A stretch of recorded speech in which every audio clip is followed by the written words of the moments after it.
whatever. I could be. It's always so much nicer when the BOI is here producing the show. We just got the finger. Yeah, absolutely. You're good to go. Yeah, and it's just when I'm self-producing, right? I'm like I have to look down, and it looks like I'm not listening to you. Right. No, absolutely. And I am, but I'm pushing buttons. Anyway, pushing buttons and stuff. We're live. Hello, everybody. Welcome to Progressive Auto Sales Arena. Look who's back. And we're high tech too. You said a while back that you really like the headset thing, so I didn't just get headsets. I got the ones with the lights on. I know, everything. this is like funky. And it actually will make it easier for me when I do have to self-produce. For sure. I was always afraid of getting these headsets because now your hands are free and you might hit me or something. Yes, because I do tend to talk with my hands. That's how my wife shuts me up. She just does one of these. Oh, really? I can't. I don't think she probably just crazy. Looks at you. Yeah, true enough. Well, it's certainly an awesome day here at the Progressive Auto Sales Arena, the 21st annual Teddy Bear Toss, brought to us by Lambton Ford, and expected to be about 4,000 people here today. It's crazy. Like, the parking lot is jammed already, and there's a lineup to get in, and it's big bottleneck. It's awesome. And rightfully so. I mean, this is an important day for a lot of young children who are going to receive these teddy bears. I think about 3,300 teddy bears last year. Don't quote me, but I think that's the number we're looking to break. Yeah, something like that. I think it was 3,400. I think it was pretty close to the biggest one in there. Just shy of 60,000 bears over 21 years. That's crazy. 60,000 bears. That is a lot of teddies. We got our bears over there. Oh yeah. Hey, I'm doing my job. Well, we should show. Here, take your sets off for a second. Well, hang on 1 second. I could just. Can you reach? I bring mine too. Don't leave him alone. Okay. There we go. Did you knit the sweater yourself? I got. Yeah. Nice. That's awesome. There's mine. Actually, I got mine from Blackburn Radio. The Blackburn Radio. Nice. They've been collecting a lot of teddy bears, and they have. They're here today somewhere. Probably up in one of the booths there. I don't recommend throwing it up from the top though, because. Well, no, I like the one that gets cut. The ones that get caught in the net with the little hooks. Yeah. And then. And who gets to go get those? I don't know. Other people pelting it with more bears. That's what. Throwing pucks. Somebody's going to lose an eye. Okay. Well, today playing host to Kingston here today. Yes. The last time the Sarnia Sting went up with Kingston, we beat them like 8-2. Yes. Now that's a problem sometimes when you beat a team that well and then they come into your home. Well, that's hard to not get a little complacent at 8-2 and you go, oh, we got this, but. And on the other hand, it makes the other team kind of hungry to, hang on. Well, how dare you beat us 8-2? We're going to take it to you this time. Yeah. And anything can happen as we. Absolutely. We witnessed that yesterday. What a game yesterday against Windsor. It was a good game yesterday. The Spitfires. Ethan Langevin. We talked to him post game. Of course, he was smiling pretty good. I'm sure he was. Absolutely. I would have to say probably one of the best games he's played. I would say no. I think you're absolutely right. I think this was the game he's been waiting for. Really to show that he's got what it takes to be a goaltender in the OHL, and I think he came out in prime form. The last two games have really been very, very strong showings for Ethan. He's let a couple in, but you know what? You face 40 shots, you're going to let a goal in. That's just all I think that's still pretty good numbers considering. 100%. So, and it's exciting. I mean, I like watching him. He's an exciting goaltender to watch. He's all over the place. He's had some really dramatic saves. I think clearly his head's in the game, and I'm looking forward to some more exciting hockey from him. Yeah, well, we definitely will see more from him, but tonight we're going to see Blair Coffin starting in between the pipes, and that's a conversation that I guess we'll just have to really wait and see, because we haven't seen a lot from Blair Coffin. What we did see last time, and I know he really had a rough game. He did. Time he played, and I think. But I mean, to be fair to him, the truth is he hasn't exactly had a whole lot of games at this level, right? So, he's been a number 2 goalie. He's filled in where we needed him.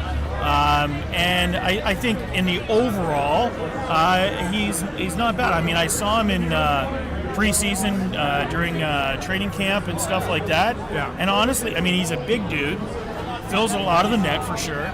And I think he was strong. I think there's some promise there. So, just like Langevin, Langevin's gotten an awful lot of playing time this year so far, and I think you get Coffin a few more games under his belt, you'll see him mature a little bit more too, and hopefully we'll see some better goaltending out of him as well. Yeah. Well, and then the question, Aiden Hughes, has played a lot of games as well. But we see, I guess, there's 3 goalies sitting there. Yeah. Well, something's going to happen sooner or later, right? We can't continue. But, we've known since the beginning of the season we had a hole to fill. Fazio left as an OA, and that left a rather big hole to fill. And I think, we had a couple of goalies, and they were all given, some opportunities to show up. And I think so far Ethan Langevin's been, probably the most successful at showing up for the game. And so far, it really is now a question of, who's going to be our number 2 guy. So I'm not sure where that's going to go right yet. Let's talk about our defensemen. Curtis Egert and Kelton Hatcher will be starting things off. Of course, Curtis got the first goal yesterday. Sure. So way to go, Curtis, because now people like Jay Peckham are expecting you to get the first goal tonight. Well, I didn't. I picked Reese. I picked James. Oh, that's Reese. right. I picked Reese. The Blackburn guys are all looking at Egert for a 2-for. Aaron Zimmer. Marketing director. That's where I got my teddy bear from. Oh, is it nice? Marketing director of Blackburn Radio. You mean you didn't go out and actually stuff a bear for And you know what? I don't work a lot at the radio station, but they had me there all week. The rest of us are suffering. We're going out, braving Walmart in December. So anyway, Curtis Egert and Kelton Hatcher starting. Well, I saw a comment yesterday on Facebook with Jake and I were talking. That other guy. The other guy. And I don't even know if he's here today. So you might get more time. For sure. Somebody made a comment, said, talk about the defensemen. I don't know what that means exactly. Maybe we don't talk about them enough. I guess we probably talk about the front line more. We can talk about defense. We've seen a little bit of change in the defense. I mean, a couple weeks ago in some of the games, and even talking with assistant coach Brad Stavitz, he said we need to change some things in our defense. Guys are coming out and circling out and around when they really shouldn't be. They need to be a little tighter proximity. We've maybe seen a little bit of that in the last few games, but I think they still need to work on that. What do you say? Well, I don't know. You know what? I mean, for me, I've always struggled with the defensive strategy for the Sting. I mean, I'm not a big fan of them sort of collapsing on our goaltender, and then maybe that's been, in response to. I mean, you're going to play a certain kind of defense when you've got a goaltender you can rely on. You're going to maybe play a little more offensive defense. Whereas if your goaltending is a little rocky, not having a great day, you might play a little more defensive, right? And I mean, when we see our defense, actually scoring goals, we playing a little more of an offensive game when it comes to our deep defensemen, right? They're playing better and stronger at the blue line, which is terrific. Or if you're Kelton Hatcher, you're playing the post on the goal, and which is good, for a few occasionally. But we get stranded a couple of times. But you know what I mean? We are playing a bit more of an offensive thing now. Whether that's their strategy or not, or whether that's just these guys eager to score, or whether I'm not sure what it is. But I've had a hard time kind of figuring it out. But I think as our goaltending gets better, I think you're going to see some things change, and plus. You got to keep it just like the offense. You got to keep swapping the lines a little bit. You got to see who plays well and reads each other well in terms of that. And I think we've got some good pairings out there now.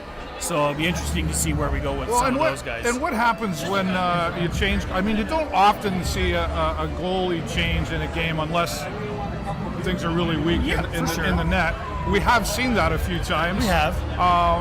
And what does the defense have to do? Like, do they really have to adjust to each goalie, or is it just keep playing the same type of defense, or does that adjust a little bit based on who's in the net? Well, I think it is basically by goalie. I know that just last year, just as an example, I mean we had Fazio in one hand and Hughes on the other, okay, and it was noticeable that our defense played very, very different styles of game depending on who was in net. They played. What are those differences? They struggled a little bit sometimes playing in front of Hughes, whereas with Fazio, here's a commodity that 90% of the time you can count on him to have a great game, and so they can play a little stronger, a little more forward. They can play a slightly different style of game, a little more loose. Okay. Whereas I think with other goaltenders that are not so strong, they might tighten up a little bit just to add that extra layer of defense, but then we tend to see lower scoring in those kinds of games. So I think it is very much by goaltender. I think they do change, and so we'll see what happens. Again, Coffin fairly inexperienced in terms of the O. He may surprise us. Who knows what he's been working on, right? Absolutely. At the rehearsals. Because that's a good point, because we don't see a lot of what happens in practice.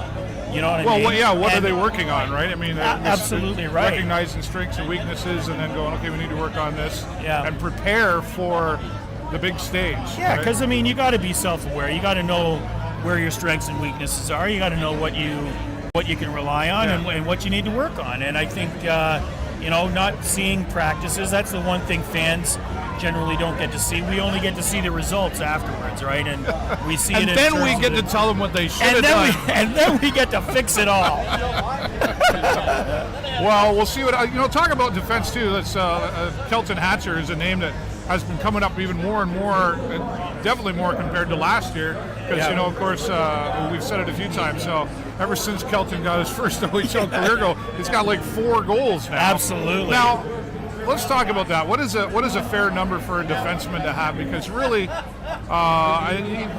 tell me if you agree with this. A defenseman's job is to defend. It's not to get goals.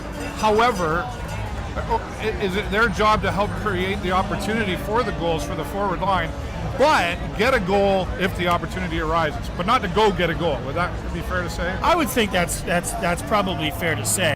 I know that sometimes you can rely on your blue liners, and I'm not really saying depends. That's what's happening. I'm just saying, all of a sudden there's 4 goals there from a defenseman. No, and for sure. But we've had offensive play style defensemen in the past. I remember when we had Wilson.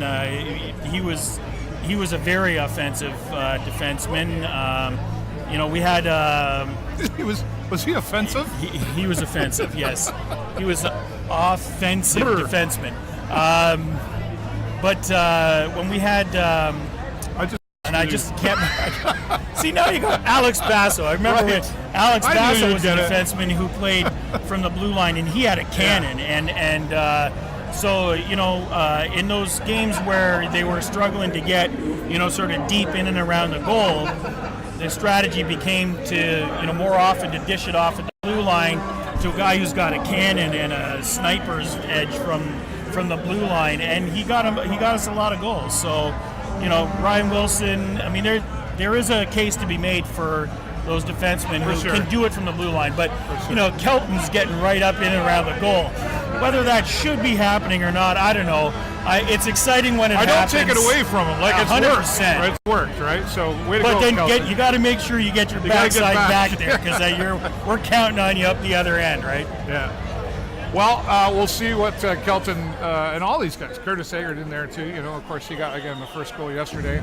Everybody's talking about who'll get the first goal. I picked a few, but who are we looking at up here? I'm not sure. The pass returns. I'm going with Franco though. You're going with Franco. You said Franco. Everybody's got these picks going on. So the other thing we should just talk about in the last minute or two that we got here going on is that we're moving up in the standings too. Oh yeah. Like we're 11th overall in the league right now. We're in sole possession of second place in the West Division, and we're like 5th in the conference. There's still lots of opportunity. There's still time for us to build a good season, right? Well, let's see what happens here tonight for the 21st annual Teddy Bear Toss. There's some big teddy bears out there, including this guy right here. Did you see that monster coming in? There's a couple of big monsters around here. Huge. And it's going to take 4 guys to lob that over the glass. You can already feel the excitement building up, and there's a lot of kids here today, which is always great. And $6 for kids if you can still get a ticket, isn't it? $6 for kids? Yeah, it's only $6. $6. That's right. So come on down here. There's still time for that. And we'll see who will get the first goal. If you're watching this, type it down in the comments below. It's going to be Jameson Reese, baby. That's it. That's my guy. Okay, Franco. Right, come on, whatever. Franco. I've been talking great about you all year. Don't let me down. All right, special guest coming up. First period. Canada's smartest person junior, Liam Henderson, is here today. And I've been hanging with Liam for a couple of years. His mom and dad are great. He's commentated some of the lacrosse games with me. And he was knocked out of Canada's smartest person junior. I saw it. Heart-wrenching. Like, it was amazing video. And he was so... If you haven't met this kid, he's an amazing inspiration. He really is. He's here, and he'll be talking to me first period intermission about the Sarnia Sting. Stay tuned for that. And I don't know if Jake's here or not. We might let Jay Peckham come back. Text me if you got room for me. Well, I don't know. Maybe Liam will just take over. Whatever. All right, we'll keep watching for more everything. I have no feelings. They can't be hurt. So anyway, I was ready to do a nice outro. Okay, there you go. Outro away, baby. Jumped right in. Because you missed the intro, so you better do a good job on the outro. Here we go. All right, here we go. For the show live,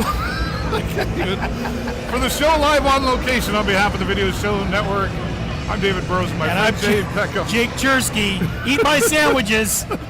Go Sting, go. Goodbye.